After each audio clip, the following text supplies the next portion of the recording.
Hi friends, Jesus with us ಚಾನೆಲ್ಗೆ ನಿಮಗೆ ಮತ್ತೆ ಸ್ವಾಗತ. ದಯವಿಟ್ಟು ವಿಡಿಯೋವನ್ನು ಸ್ಕಿಪ್ ಮಾಡದೆ ಪೂರ್ತಿ ನೋಡಿ ದೇವರ ವಾಕ್ಯವನ್ನು ಸಂಪೂರ್ಣ ತಿಳಿಯುವಿರಿ. ನೀವು ಫಸ್ಟ್ ಟೈಮ್ ನಮ್ಮ ಚಾನೆಲ್ಗೆ ಬಂದಿದ್ದಾರೆ, ದಯವಿಟ್ಟು ಸಬ್ಸ್ಕ್ರೈಬ್ ಮಾಡಿ.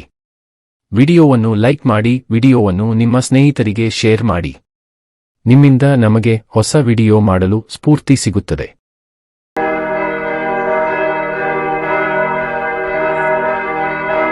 ಕೀರ್ತನೆಗಳು ಅಧ್ಯಾಯ 91. ದೇವಾಶ್ರಿತನು ಸುರಕ್ಷಿತನಾಗಿರುವನು. ಪರಾತ್ಪರನ ಮೊರೆ ಹೊಕ್ಕಿರುವವನು ಸರ್ವಶಕ್ತನ ಆಶ್ರಯದಲ್ಲಿ ಸುರಕ್ಷಿತನಾಗಿರುವನು. ನಾನು ಯೆಹೋವನಿಗೆ, ನೀನೇ ನನ್ನ ಶರಣನು, ನನ್ನ ದುರ್ಗವು, ನಾನು ಭರವಸವಿಟ್ಟಿರುವ ನನ್ನ ದೇವರು ಎಂದು ಹೇಳುವೆನು. ನಿನ್ನನ್ನು ಬೇಟೆಗಾರನ ಬಲೆಯಿಂದಲೂ ಮರಣಕರ ವ್ಯಾಧಿಯಿಂದಲೂ ತಪ್ಪಿಸುವವನು ಆತನೇ.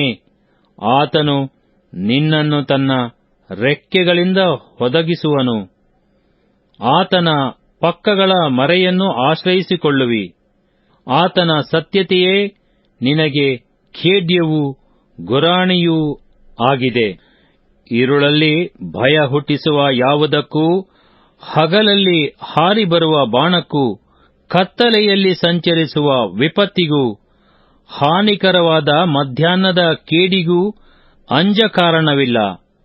ನಿನ್ನ ಮಗ್ಗುಲಲ್ಲಿ 1,000 ಜನರು, ನಿನ್ನ ಬಲಗಡೆಯಲ್ಲಿ 10,000 ಜನರು ಸತ್ತು ಬಿದ್ದರೂ ನಿನಗೇನೂ ತಟ್ಟದು. ನೀನು ಅದನ್ನು ಕಣ್ಣಾರೆ ಕಂಡು ದುಷ್ಟರಿಗೆ ಪ್ರತಿದಂಡನೆಯುಂಟೆಂಬುದಕ್ಕೆ ಸಾಕ್ಷಿಯಾಗಿರುವಿಯಷ್ಟೇ. ಯೆಹೋವನೇ ನನ್ನ ಶರಣನು, ಪರಾತ್ಪರನನ್ನು ನಿವಾಸಸ್ಥಾನ ಮಾಡಿಕೊಂಡಿದ್ದೀಯಲ್ಲ.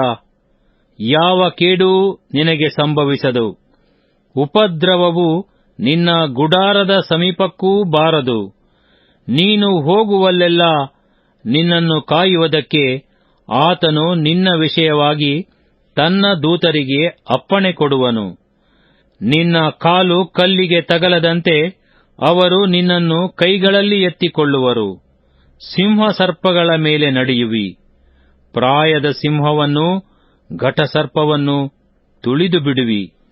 ಅವನು ನನ್ನಲ್ಲಿ ಆಸಕ್ತನಾಗಿರುವುದರಿಂದ ಅವನನ್ನು ರಕ್ಷಿಸುವೆನು. ನನ್ನ ನಾಮವನ್ನು ಅರಿತವನಾಗಿರುವುದರಿಂದ ಅವನನ್ನು ಉದ್ಧರಿಸುವೆನು.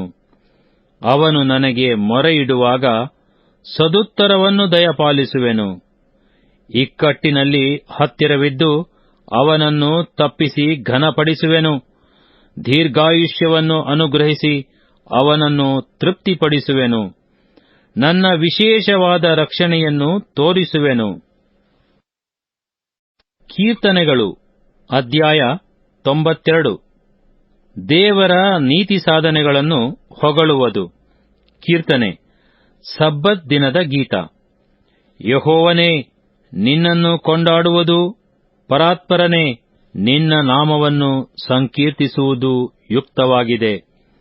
ವೀಣಾ ಸ್ವರಮಂಡಲಗಳಿಂದಲೂ ಕಿನ್ನರಿಯ ಘನಸ್ವರದಿಂದಲೂ ಹೊತ್ತಾರೆಯಲ್ಲಿ ನಿನ್ನ ಪ್ರೇಮವನ್ನು, ರಾತ್ರಿಯಲ್ಲಿ ನಿನ್ನ ಸತ್ಯತೆಯನ್ನು ವರ್ಣಿಸುವುದು ಉಚಿತವಾಗಿದೆ. ಯೆಹೋವನೇ, ನಿನ್ನ ಕ್ರಿಯೆಗಳಿಂದ ನನ್ನನ್ನು ಸಂತೋಷಪಡಿಸಿದ್ದಿ.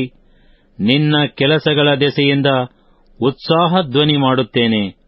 ಯೆಹೋವನೇ, ನಿನ್ನ ಕೃತ್ಯಗಳು ಎಷ್ಟೋ ಶ್ರೇಷ್ಠವಾಗಿವೆ. ನಿನ್ನ ಆಲೋಚನೆಗಳು ಅಶೋಧ್ಯವಾಗಿವೆ. ಪಶುಪ್ರಾಯನು ಅರಿಯನು, ಹುಚ್ಚನು ತಿಳಿಯನು. ದುಷ್ಟರು ಹುಲ್ಲಿನಂತೆ ಬೆಳೆಯುವುದು, ಕೆಡುಕರು ಹೂವಿನಂತೆ ಮರೆಯುವುದು ತೀರಾ ಹಾಳಾಗುವುದಕ್ಕಾಗಿಯೇ. ಯೆಹೋವನೇ, ನೀನಾದರೋ ಸದಾ ಉನ್ನತ ಸ್ಥಾನದಲ್ಲಿರುತ್ತಿ. ಯೆಹೋವನೇ, ಇಗೋ, ನಿನ್ನ ಶತ್ರುಗಳು ಅವರೆಲ್ಲ ನಾಶವಾಗುತ್ತಿದ್ದಾರೆ. ಅಧರ್ಮಿಗಳೆಲ್ಲ ಚದರಿ ಹೋಗುವರು. ಆದರೆ ನನ್ನ ಕೊಂಬನ್ನು ಕಾಡು ಕೋಣದ ಕೊಂಬಿನಂತೆ ಎತ್ತಿದ್ದಿ.